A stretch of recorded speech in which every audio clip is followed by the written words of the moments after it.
TV Fox 17. And now your host, Dr. James Haney. Thank you and welcome to the show this morning. The topic this morning is Coach Frankie Allen of the Tennessee State University basketball program. And we're fortunate to have with us Coach Allen to talk about the Tennessee State University basketball program and the fact that Tennessee State University is the OVC champ in men's basketball for the 1993 season. Welcome to the show this morning, Coach. Well, thank you, Dr. Haney, for having me as your guest.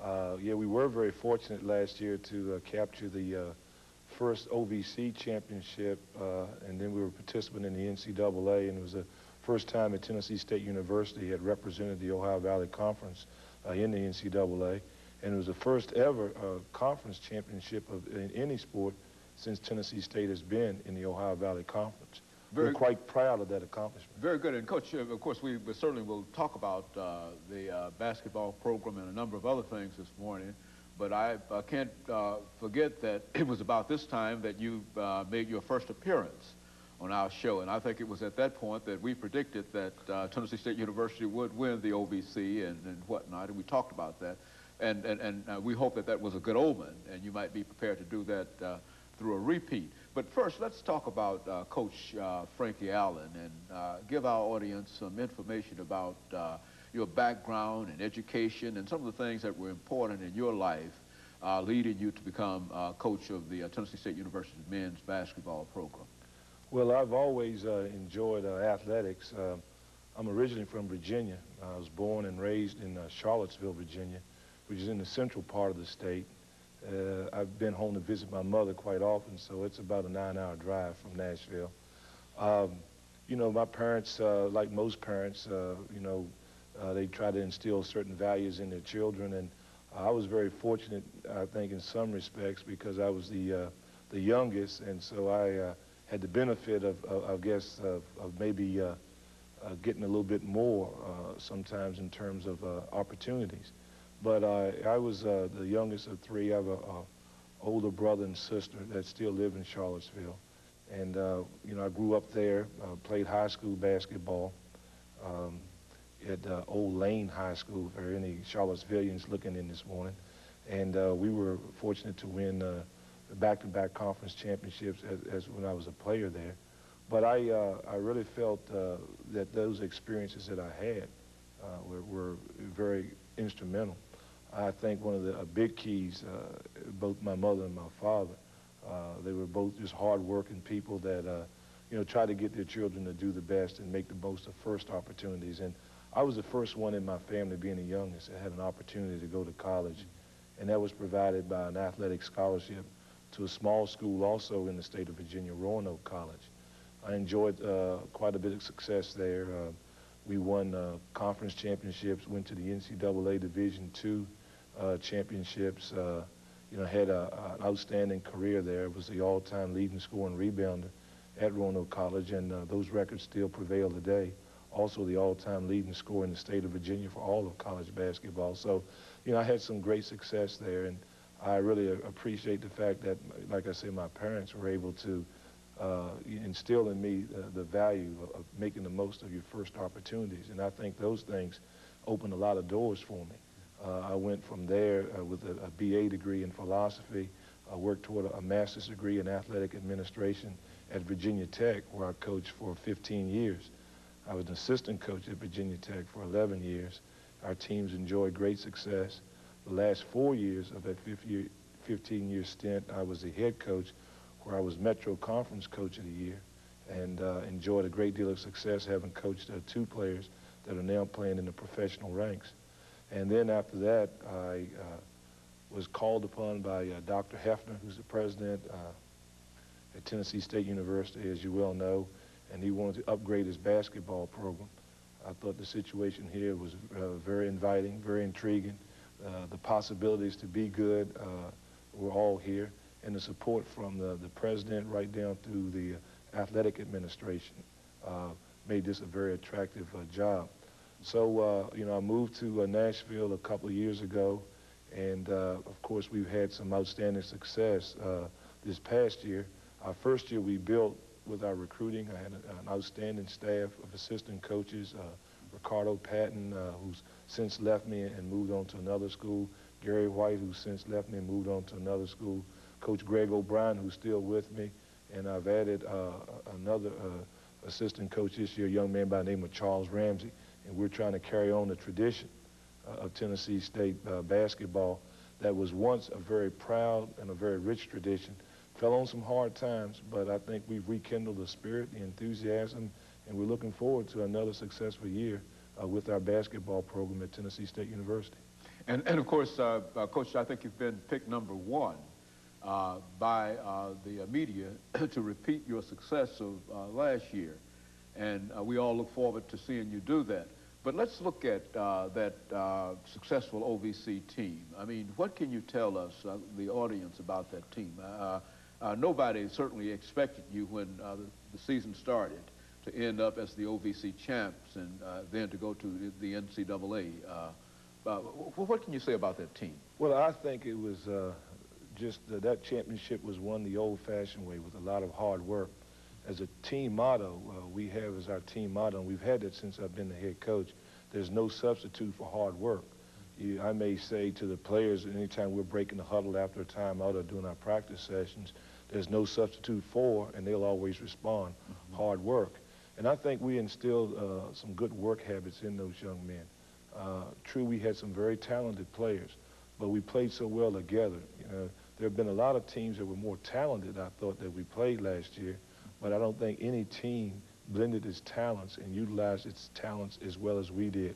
The team chemistry last year was just outstanding. I certainly hope that we can recapture that same spirit and team unity that we had last year, because those were the things that really helped us win the championship.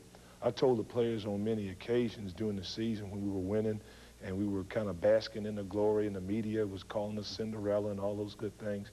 I told them on many occasions, I said, you know, I'm really proud of the fact that we've won, but I'm even more proud of the fact is the way we win. We do it with style, we do it with dignity, we do it with class. And I think we made everybody last year that was connected with Tennessee State University very proud of this basketball team and its program, because I thought we represented ourselves and the university in the way and manner that the university had been accustomed to for so many years. When you think about support, that's a very, very important ingredient. I recall you talking about it the last time you were with us. What kind of support do you think that you're finding and that you found last year, and what kind of support do you anticipate dealing with this team?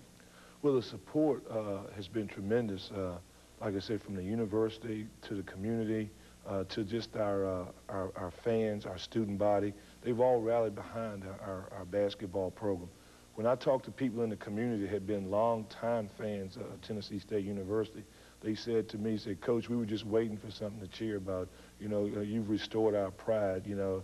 And those kind of things make you feel good as a coach, that not only are you reaching out and touching your players, but you're reaching out and touching the community. And in some way, shape, or form, maybe we're giving hope to a community of people that look for something to hope for and to hang on to.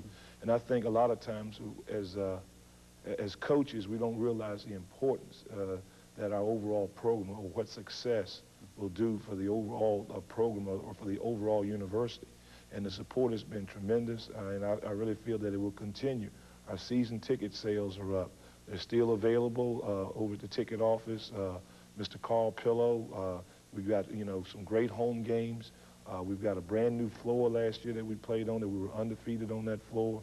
The Gentry Center is a showplace. I mean, we've had people now that have worked extremely hard, you know, to get the building to look like a building of old, where, you know, you had people coming in and being able to find the correct seats. The entire building has been repainted, you know, and it really looks good over there. And it's been a lot of hard work and a lot of effort from a lot of people, you know, in the building and the grounds crew, to people like Gerald McRae, who's in charge of the Gentry Center. You know, they've taken pride in doing those things. So when you see that product of a basketball team out there on the floor, Dr. Haney, there's a lot of things that go in, that are involved in it. There's been a lot of people, so quote-unquote, behind the scenes that have done a tremendous job of supporting this basketball team and supporting this basketball program. And I just want to just say, you know, to the people in the Nashville community, come out and support this team. Yeah, well, last year we were Cinderella, but I think this year we're a team that's going to be ranked #1, that's going to have to defend this championship, and sometimes having that support, they're visible at the game, being vocal. You know, those are the things that help you win a lot of those close ball games, and those are the ones you need to win to repeat as champions. Coach, looking over that last year's team and the incoming team, why don't you give us some information in terms of some of the players that won't be with you this coming season and some of the players that will be there, and what has happened to, I think you mentioned earlier that you placed 2 young men in the NBA. Why don't you give us some information in reference to that so that we can sort of keep our eyes open for that? Well, the players that won't be with us next year, of course, were our captains, Dwayne Wilson, who will be acting as a graduate assistant coach, and Michael Moore, who will also be involved with our program as he's finishing up his degree. Those 2 contributed a great deal. Michael started every game for us, got a lot of rebounds, played tremendous on the defensive end, and was a kind of a mainstay with the program. He was recruited by former coaches before I got here, but he was the only one that had been recruited by the former coaches that stuck it out, and I'm really proud of the fact that he made a great contribution to our program. The players that will be returning are all OVC Player of the Year. Carlos Rogers, a 6'11" center. He averaged 20 points and about 12 rebounds and almost 4 block shots a game. Another all-OVC performer, Monty Wilson, was Freshman of the Year last year. He averaged in double figures in points and about 8 or 9 rebounds. He's just going to be a sophomore. We're looking for Monty to really pick up the slack and even become a better player. Timmy Horton last year was second team all-OVC. Started every game since he's been here at either the point guard or the second guard. A tremendous defender, one of the great workers that we have. He leads by example. Every day Timmy comes out there on the floor, whether it's practice or game, he gives you 110%. Also, Curtis Davis made the all-tournament team last year up at Lexington, Kentucky. He's coming back for his sophomore year. But we weren't a team of individuals. We had a lot of people that contributed a great deal. You know, Neil Jones started some at the point guard. When our starting point guard, Greg Watkins, was out, both of those guys did a great job at the point guard position. They're both returning. We also feel that we'll get, you know, great support from people off the bench like John Ruffin and Royce Gurnell. Those people last year that played a tremendous role in what we would call a reserve duty. Those guys were outstanding out there for us last year. I can't say enough about them. Curtis Jenkins, who was injured most of the year, was kind of the inspirational team leader. He would always lead us in prayer. And he's back for his sophomore year, and hopefully he can stay healthy and try to, you know, pick up where he'd left off before he was injured. And we've added some newcomers to the team that I think will also be a big benefit to us. Locally, we got a young man by the name of Jeff Johnson from Aquinas Junior College. He's 6'8", 245 pounds. We also had played for us last year and did an outstanding job, who's also from Aquinas, Rico Beasley. He was injured most of the year, but down the stretch he became healthy again. He's one of the best pure shooters that we've had at TSU in a long time. Also, we got another newcomer, Chad Davis, from out of Chattanooga, who could really be an asset to us because of his abilities. And a young man that's a great athlete by the name of Damon Page. Damon's done an outstanding job in our early practices, one of the top athletes in the area last year when he played at Gallatin High School. So these young men that we have on the team are going to contribute a great deal to the future success of the Tennessee State University basketball program. So there's quite a bit of substance in terms of looking over your lineup and in terms of what you have, the young men that you have returning. There's quite a bit of substance in placing you in number 1 from that perspective. Well, right. We have a lot of people returning, and I think that that when you look at the experience factor, a lot of times when they make these preseason polls, that's one of the big criteria. But as I've told the players on many occasions, last year we were picked last and we finished first. So, you know, the preseason prognostications aren't always hold water. We've got to continue to work extremely hard and realize that it'd probably even be more difficult this year because of the fact of the added pressure, you know, the fact that teams are really gearing their season to beat TSU. So now we've got to be, you know, more than ever prepared every night out physically, emotionally, mentally to go out and play the type of basketball that it takes to win. Coach, let's look at basketball within the framework of education and scholarships and whatnot, because I think you've said yourself that you were fortunate enough to get through college through with athletic scholarships and et cetera. Let's look at scholarships now from a national point of view and from the point of view of the National Collegiate Association's attitude towards scholarships. Quite recently, we know that quite a number of the black coaches in America went to Washington, D.C. To deal with specific problems dealing with scholarships and et cetera. Why don't you give us and our audience some information relative to that this morning, and what were they trying to achieve, and what are some of the problems in reference to scholarships? Well, yes, Dr. Haney, the NCAA is the governing body of college athletics. And the NCAA is made up of colleges and universities like Tennessee State University and all the universities that are affiliated with the NCAA. So anytime you want legislation change, you have to go through the NCAA, their legislative committee, and there's also a group called the National Association of Basketball Coaches that have tried to lobby for certain rules, restrictions to be looked at before they've been enacted. And I think that what happened is that an offspring from that was the Black Coaches Association, which was formed about 7 or 8 years ago. The Black Coaches Association, you know, felt that some of the rules that were being imposed, like the restrictions in scholarships, the reduced number of scholarships, even though those proposals had been passed by a lot of universities, and the reasoning behind it was what they call cost containment measures. Obviously, it costs a lot of money to run an athletic program. So in men's basketball, for example, they went from 15 scholarships to 13 scholarships in an effort to reduce costs. In football, I think they decreased it by as many as 17, or it's projected to be increased by as many as 17 in 1AA football in the next couple years. Well, all those things sounded good because everybody's looking for a way to make the most out of their money and for cost containment. And the National Association of Basketball Coaches were dealing with it as an issue, as a basketball issue. And I think it fell on kind of some deaf ears because of the fact that it was felt by a lot of people that coaches were just trying to get more scholarships so they'd have more players so they could win more games. And that wasn't necessarily the mission. Some of the leading black coaches in America, some of the most visible black coaches in America, called a summit for Washington, D.C. I was fortunate enough that Dr. Hefner let me attend, you know, representing Tennessee State University. But John Thompson, George Ravlin, Nolan Richardson, Clem Haskins, some of I guess, the most visible black coaches in America met there. And the mission was not so much a basketball issue as it was a social issue. George Ravlin had done a study and found these statistics to be true, that 99% of all black athletes that receive scholarships receive them in the sports of football and basketball. When you reduce those two sports, you know, there's a possibility over a 10-year period that there may be anywhere from 6,000 to 7,000 young black males ages 17 and 18 restricted from having the opportunity to go to college and get a college education.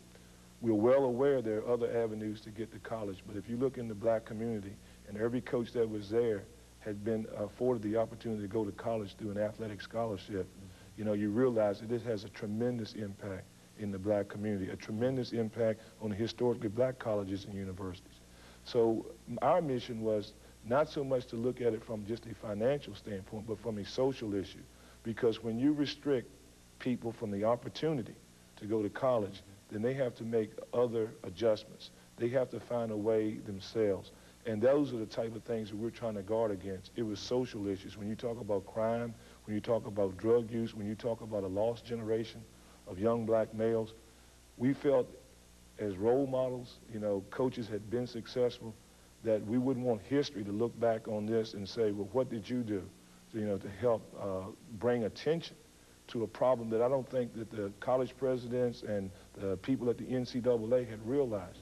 I firmly believe this one issue, and there were some other issues, but this one issue will be resolved, and I think you'll see a restoration in scholarships because it does have a tremendous impact, and it impacts more negatively and more harmful to a young black male athlete aspiring to go to college.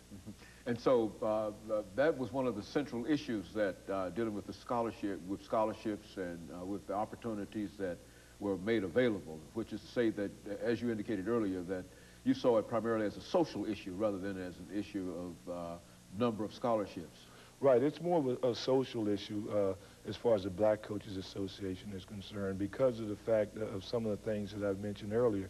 And I think that, you know, we have to, as coaches, you know, really be more aware of sometimes the social impact of certain legislation. And that's what we were trying to do. We were trying to bring national attention. We went to Washington, D.C. to get support from the Congressional Black Caucus. They are just average working people that are in Congress that have a lot of other things to do, so they didn't fully understand, you know, what our mission was. But after meeting with them, we got their full support. You know, they're going to meet as a task force and meet with the representatives of the NCAA and discuss, you know, that issue and a few other issues that were brought up on the table. One of the other main concerns was the fact that the NCAA has so much legislation on how much involvement a coach can have in the community or how much involvement he can have with his own team. And I think what are some of the rules and regulations in reference to that? Well, there's certain times in which you can even go out in the community and speak to youth groups because there may be a violation because there may have been someone that the NCAA would have felt was a recruitable athlete. Say if the boys club calls me and they say, Coach Allen, we want you to come out and be our guest speaker, or we want you to come out and just talk to some of our youth down there and maybe bring a player. There's certain times of the year we can't do that because if they're in the 9th grade or older, and those are the type of young men that you want to reach, they may be termed recruitable athletes. And those are some things that I think the NCAA is off base. I don't think any coach is trying to gain an unfair recruiting advantage, but if someone in the community says, well, this coach could be a role model, he could make the difference in this young man's life, well, I would like for you to talk to him, then we feel that as coaches, all coaches, but in particular all Black coaches, feel like we have an obligation and a duty to do these type of things in the communities in which we reside. So those were some of the issues also, was trying to get the NCAA to cut back on the legislation that would restrict a coach from being more active in the community, that would also restrict a coach at certain times when he could even talk with his own team. There are only certain times during the year when you can have a quote-unquote team meeting with your own players, those players that you worked hard to recruit who want to come to you and feel close to you. There are only certain times in the year that we can actually talk to them in regard to basketball, academics, or what have you. And I think that, you know, sometimes the rules had good intent, but, you know, they just weren't workable and they just weren't the type of situations that you could blanket across the board and say this is fair for everyone. Each individual and each individual school is different.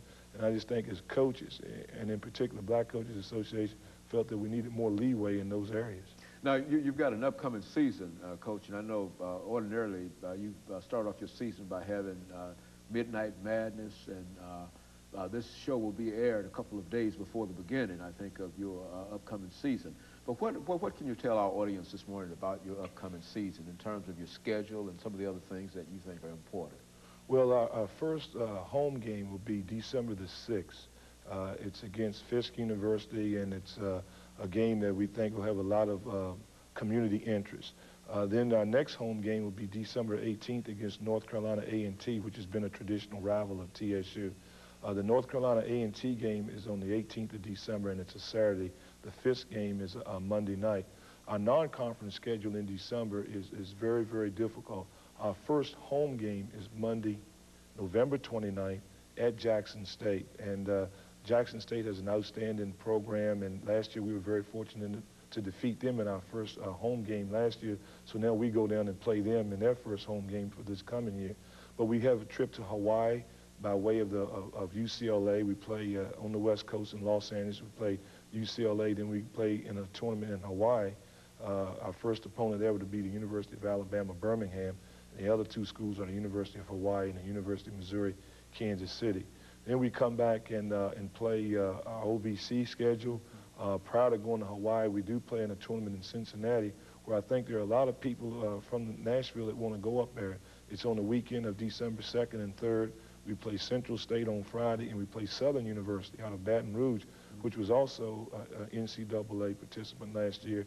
And Southern, Coppin State and Tennessee State were the only 3 historically black colleges and universities to go to the NCAA Division I last year.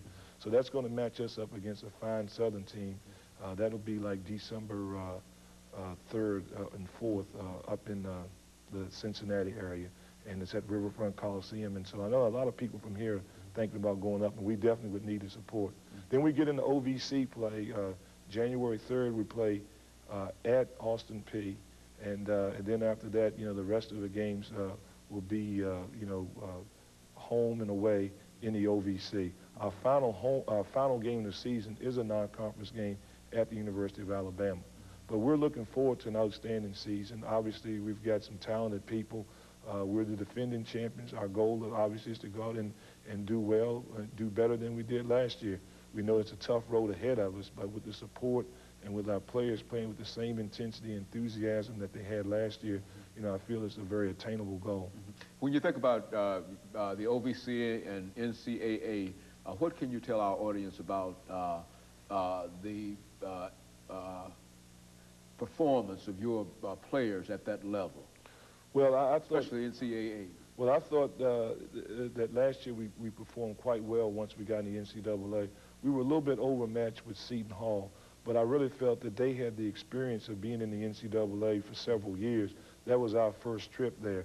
You know, our big goal is to win the Ohio Valley Conference. If you win the Ohio Valley Conference tournament like we did last year, there's an automatic bid to the NCAA. So first things first, we've really got to concentrate and do well in the conference and win the conference tournament to get back to the NCAA. Once we get back there, we should be fortunate enough to win the OVC again. Then I think we'll be more relaxed. We'll understand better what it takes to compete at that level. And then again, it's all a matter of what teams you draw, you know, in the tournament. As I said, last year Southern went, they drew Georgia Tech and pulled off one of the big upsets in the first round. I think we're capable of winning games in the NCAA if we do those things necessary to get there. And that means doing well in the OVC, especially in the OVC tournament, winning that and then moving on to the NCAA. Coach, we've got about a minute before we end the show for today. Any final comments that you'd like to leave with our audience, especially about ticket sales and how they might be able to purchase a ticket? Do that in the last minute. Right. Well, first of all, I'd like to thank you for having me on the show. We do have season tickets available and individual game tickets. The number is 320-3594. Our ticket manager is Carl Pillow, and you know, Carl will talk with you or someone off of his staff in terms of season tickets. I really hope that this year, that for the first time ever, we can have a legitimate sellout in the Gentry Center. We've got a tremendous amount of home games, and we certainly hope that the fans will come out and support us, and we can get that one big or maybe many sellouts this year in the Gentry Center. And I'm sure you will. And Coach, let me thank you for coming by and bringing this handsome trophy to allow us to see what it looks like, what an OVC, Ohio Valley Conference champ trophy looks like. And we certainly appreciate that, and thank you. And let me encourage you to tune in again next week for another informative edition of Comments. Thank you and good morning.